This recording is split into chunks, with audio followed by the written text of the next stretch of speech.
Dobre, takže moje prvé YouTube videjko. Skrz toho, že sa nudím a mám také 3 oznámy v tomto videjku.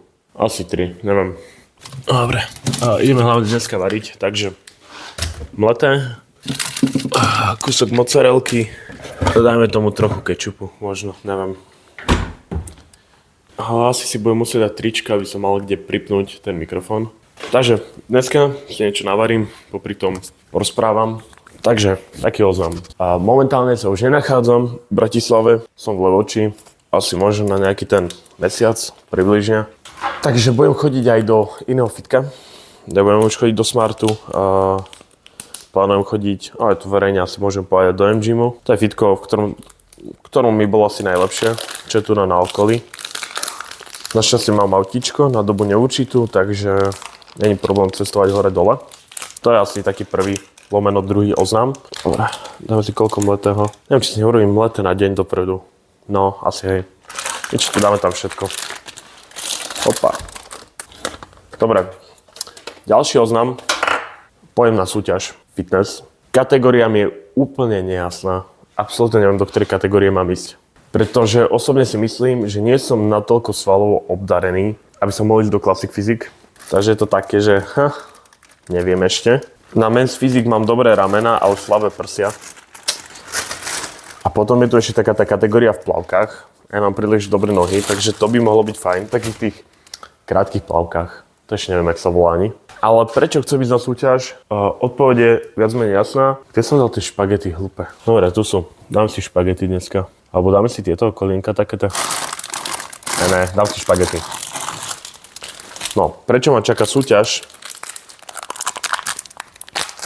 Chcem ísť na výšku, študovať odbor fitness a kulturistika a na to, aby som to mohol študovať, musím byť v top 6, čo iné mi ostáva ako ísť do top 6. No a jednoducho asi chcem primárne študovať, robiť to, čo ma baví. To je fitness.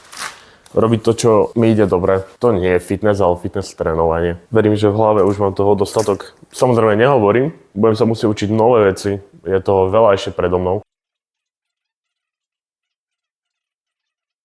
Viete, čo je sranda? Ja som teraz tak 10 minút, doslova 10 minút, rozprával bez mikrofónu. Takže poďme rýchly súhrn. Neviem, čo všetko som povedal, ale mi to už asi úplne jedno. Ale YouTube videjka budem robiť skrz toho, aby som nejak retrospektívne videl, že kde som sa posunul nielen ako osoba. Nielen ako fitnessák, ale aj ako osoba. A popravde mi je jedno, že kolujem na internete ako nejaká negatívna bomba, ktorá berie zábavu von z fitnessu. Môj content nie je jednoducho pre všetkých. Môj content je pre ľudí, ktorí chcú vyzerať lepšie, maximalizovať to, ako budú vyzerať, najviac svalo, najmenej tuku, jednoducho vyzerať fakt, že dobre. Pre ľudí, ktorí chcú byť múdrejší vo fitness, keď niečo robíš, tak to chceš asi robiť s rozumom, nie hlúpo. A ak si niekto myslí, že fitness je o zábave, OK, je. Fitness komunita ma držia spolu, OK, má. Ale ja call-outujem proste skamerov, call-outujem ľudí, ktorí verejne klamú. Bohužiaľ, fitness tréneri sú väčšinou ľudia, také mamičky na materskej, že čo budem robiť? Dvakrát v živote som robila jogu, tak si urobím fitness kurz a budem si takto privyrábať popri tom na čierno, samozrejme, ako medzi tým strážim doma dieťa. Mám 2 hodiny voľného času, budem robiť fitness trénerku a si zarobím. Alebo nejaký čalvov, čo prosím má odcvičený rok a poviete, OK, už môžem byť fitness tréner. Alebo nejaký napichanec, ktorý je proste kulturista, zistil, že sa tým neuživí a ide trénovať. Samozrejme na ňom bude fungovať úplne všetko, lebo picha, ale pichanie mi pomôže iba cvičiť tvrdšie. Hej, dobre. Dobře príbeh, Karle. Dobre.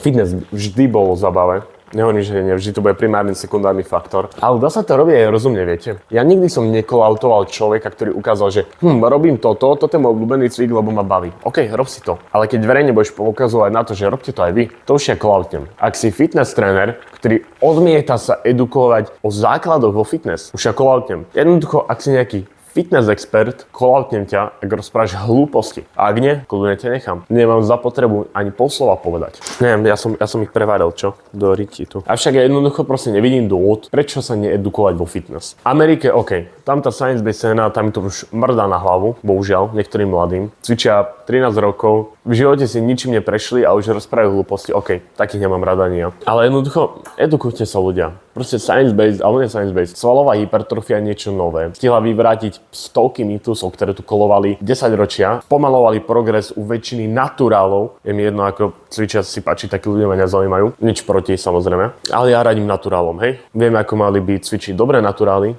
ale jednoducho, edukujte sa ľudia. Proste buďme vďační, že tá veda proste nejako pomáha. Zatiaľ je to také mech. Tie štúdie sú proste slabé, neuveriteľne slabé. Kvalitná štúdia by stála možno aj milióny eur, ale buďme radi, že alebo pracujeme s tým, čo máme, edukujeme sa, naučme sa niečo nové, ale ak je proste fitness tréner, ktorý proste všetko vie a niečo také nové je len zle, si proste debil, prepáčením. A presne proti takým ľuďom vždy budem mať niečo. Vždy. A ja som neprišiel na fitness scénu si robiť nejakých kamarátov silou mocou. To, že ma ľudia nemajú radi, OK, je mi to jedno. Ja som proste prišiel ukázať pravdu, ukázať, ako sa má správne cvičiť. Dobre, nie je to čierna a biela, je to nejaké spektrum. Ale to spektrum nie je až také veľké. Proste je také malé spektrum, ktoré je správne. Všetko otáde potade, alebo otáde potade je proste zle, OK? Ale ak cvičíte len preto, aby vás to bavilo, OK. Ale moje videá nie sú pre vás tým pádom. Moje videá sú proste pre ľudí, ktorí sa chcú edukovať, byť múdrejší vo fitness. OK, tuto stopnem, najem sa, postriam nejaké videjko a dám nejaký krátky klip svitka. Vidíme sa. Bye.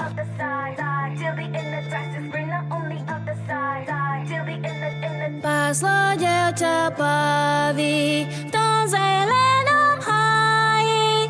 Prišli k nám dva mladenci, poď si dievča s nami. Prišli k nám dva mladenci, poď si dievča s nami. Páslo dievča baví v tom zelenom háji. Prišli k nám dva mladenci, poď si dievča s nami.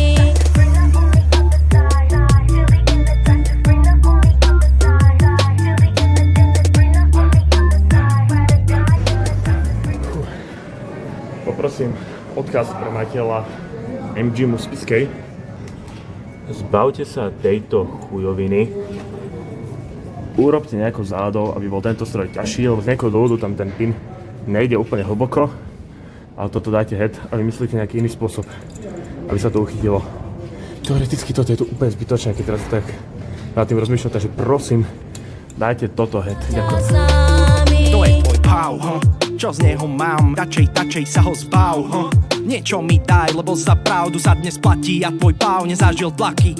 Fucky, tvoj pau nezažije nič, ak sa dnes rozhodnem ho zabiť. Viem za tom hýbať viac jak ty, na takých jak ty mám taktiku. Svetkom krkom narvem kep tebe do chrbta, narvem díku. Lebo ja som Babylon, make the money long. Tých, čo chceli ujsť, niečo zabilo. Body on body on body on body. Keď nejdeš za mnou, musíme ťa zabiť, Nebudem sa o tom baviť, Čo s tým chceš spraviť, Pozri sa na tieto davy, keď zabíjal som iných, oni len stáli, Tak poď ty, dievča, s nami, poď zoberieme ťa na výlet. Neboj, bude to rýchle, krátkej ako výlet. A jeden pau na kríle, a dva pávy sú v cele, a tri pávy sú rány v tvojom tele, radšej pál, Ak nechceš, aby som ťa bál, stačí mi, keď mi povieš, kto je tvoj pau,